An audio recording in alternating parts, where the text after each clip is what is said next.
ವಸ್ತುನಿಷ್ಠತೆ, ವಿಶ್ವಾಸಾರ್ಹತೆ, ನಿಖರತೆಗಾಗಿ ನೋಡ್ತಾ ಇರಿ ನ್ಯೂಸ್ ಪುತ್ತೂರು, ಜನಮನದ ಪ್ರತಿಧ್ವನಿ. ಶುಭ ಸಂಜೆ. ನಾನು ಶ್ರೀಮಾ. ಇಂದಿನ ಮುಖ್ಯಾಂಶಗಳು.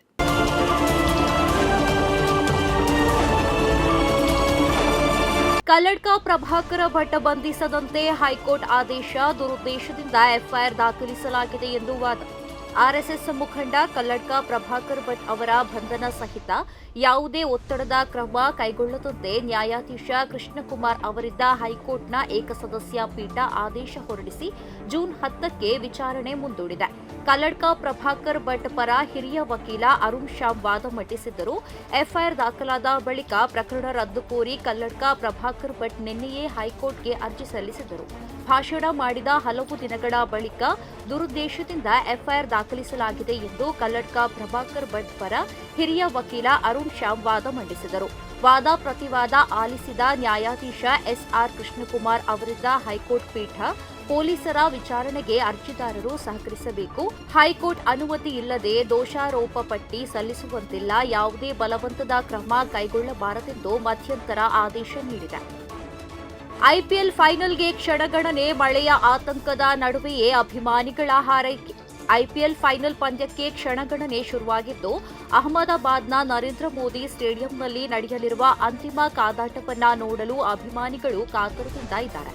ಬೆಂಗಳೂರು ರಾಯಲ್ ಚಾಲೆಂಜರ್ಸ್ ಮತ್ತು ಪಂಜಾಬ್ ಕಿಂಗ್ಸ್ ತಂಡಗಳ ಮಧ್ಯೆ ಹಣಾಹಣಿ ನಡೆಯಲಿದ್ದು, ಯಾರು ಗೆದ್ದರೂ ಐಪಿಎಲ್ಗೆ ಹೊಸ ಚಾಂಪಿಯನ್ ಸಿಗಲಿದೆ. ರಾಯಲ್ ಚಾಲೆಂಜರ್ಸ್ ಬೆಂಗಳೂರು ತಂಡವು ಕ್ವಾಲಿಫೈಯರ್ 1ರಲ್ಲಿ ಪಂಜಾಬ್ ಕಿಂಗ್ಸ್ ತಂಡವನ್ನ ಸೋಲಿಸುವ ಮೂಲಕ ಫೈನಲ್ಗೆ ಅರ್ಹತೆ ಪಡೆದರೆ, ಪಂಜಾಬ್ ಕಿಂಗ್ಸ್ ತಂಡ ಮುಂಬೈ ಇಂಡಿಯನ್ಸ್ ತಂಡವನ್ನ ಸೋಲಿಸುವ ಮೂಲಕ ಫೈನಲ್ಗೆ ಎಂಟ್ರಿ ಕೊಟ್ಟಿದೆ. 17 ವರ್ಷಗಳ ನಂತರ ಎರಡೂ ತಂಡಗಳಿಗೆ ಐಪಿಎಲ್ ಪ್ರಶಸ್ತಿ ಗೆಲ್ಲುವ ಅವಕಾಶ ಸಿಕ್ಕಿದೆ. ಆದಾಗ್ಯೂ ಈ ಪಂದ್ಯಕ್ಕೆ ಮಳೆಯ ಆತಂಕವಿದ್ದು, ಹವಾಮಾನ ಇಲಾಖೆಯ ಮುನ್ಸೂಚನೆಯ ಪ್ರಕಾರ ಅಂತಿಮ ಪಂದ್ಯದಲ್ಲೂ ಮಳೆಯಾಗುವ ಸಾಧ್ಯತೆ ಇದೆ. ಮೋಡ ಕವಿದ ವಾತಾವರಣ ಮುಂದುವರಿಯಲಿದ್ದು, ಮಳೆ ಬರಬಹುದು ಎಂದು ವರದಿಯಾಗಿದೆ. ಹಿಂದೂ ನಾಯಕರನ್ನ ದಮನಿಸಲು ಕಾಂಗ್ರೆಸ್ ಸರ್ಕಾರ ಷಡ್ಯಂತ್ರ ಎಂದು ಹೇಳಿಕೆ ನೀಡಿದ ನಳಿನ್ ಕುಮಾರ್ ಕಟೀಲ್, ಮತಾಂಧರಿಂದ ಹತ್ಯೆಯಾದ ಹಿಂದೂ ನಾಯಕ ಸುಹಾಸ್ ಶೆಟ್ಟಿ ಅವರ ಶ್ರದ್ಧಾಂಜಲಿ ಸಭೆಯಲ್ಲಿ ನುಡಿ ನಮನ ಸಲ್ಲಿಸಿದ ಆರ್ಎಸ್ಎಸ್ ಮುಖಂಡ ಡಾ ಪ್ರಭಾಕರ್ ಭಟ್ ಎಫ್ಐಆರ್ ದಾಖಲಿಸಿರುವುದು ಖಂಡನೀಯ. ಕಾಂಗ್ರೆಸ್ ಸರ್ಕಾರ ಹಿಂದೂಗಳ ಧ್ವನಿ ಅಡಗಿಸಲು ಷಡ್ಯಂತ್ರ ನಡೆಸಿದ್ದು, ಇದರ ವಿರುದ್ಧ ಹೋರಾಟ ಅನಿವಾರ್ಯವಾಗಲಿದೆ ಎಂದು ಮಾಜಿ ಸಂಸದ ನಳಿನ್ ಕುಮಾರ್ ಕಟೀಲ್ ಹೇಳಿದ್ದಾರೆ. ಆಪರೇಷನ್ ಸಿಂಧೂರ ಮಾಹಿತಿ ರವಾನಿಸಿದ್ದ ಪಾಕ್ ಗೂಢಾಚಾರ ಸೆರೆ, ಕಾರ್ಯಾಚರಣೆ ನಡೆಯುತ್ತಿರುವಾಗಲೇ ಮಾಹಿತಿ ರವಾನಿಸುತ್ತಿದ್ದ ಗೂಢಾಚಾರ, ಇನ್ನೋರ್ವ ಪಾಕಿಸ್ತಾನಿ ಗೂಢಾಚಾರ ಸೆರೆಯಾಗಿದ್ದಾನೆ. ಆಪರೇಷನ್ ಸಿಂಧೂರ ಕಾರ್ಯಾಚರಣೆ ನಡೆಯುತ್ತಿರುವಾಗ ಪಾಕಿಸ್ತಾನದ ಐಎಸ್ಐ ಜೊತೆ ಸೇನೆಯ ಚಲನವಲನವನ್ನ ಹಂಚಿಕೊಂಡಿದ್ದ ಗೂಢಾಚಾರನನ್ನ ಪಂಜಾಬ್ ಪೊಲೀಸರು ಬಂಧಿಸಿದ್ದಾರೆ.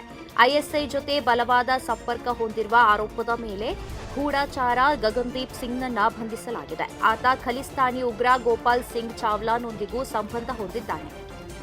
ಭಾಷೆಯ ಬಗ್ಗೆ ಮಾತನಾಡಲು ನೀವು ಭಾಷಾ ತಜ್ಞರೇ ಎಂದು ಕಮಲ ಹಾಸನ್ಗೆ ಕೋರ್ಟ್ ತರಾಟೆ.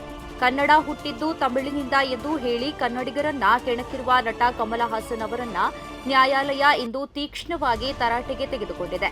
ತನ್ನ ಥಗ್ ಲೈಫ್ ಸಿನಿಮಾ ಕರ್ನಾಟಕದಲ್ಲಿ ಬಿಡುಗಡೆ ಮಾಡಲು ಭದ್ರತೆ ಒದಗಿಸಬೇಕೆಂದು ಆಗ್ರಹಿಸಿ ಕಮಲ ಹಾಸನ್ ಸಲ್ಲಿಸಿದ್ದ ಅರ್ಜಿಯನ್ನ ವಿಚಾರಣೆಗೊಳಪಡಿಸಿದ ಹೈಕೋರ್ಟ್ ನ್ಯಾಯಾಧೀಶ ನಾಗಪ್ರಸನ್ನ ಅವರ ಪೀಠ, ಭಾಷೆ ಹುಟ್ಟಿದರ ಬಗ್ಗೆ ಮಾತನಾಡುವುದಕ್ಕೆ ನೀವು ಭಾಷಾ ತಜ್ಞರೇ ಇಲ್ಲ ಇತಿಹಾಸಕಾರರೇ ಎಂದು ಖಾರವಾದ ಪ್ರಶ್ನೆ ಕೇಳಿದೆ.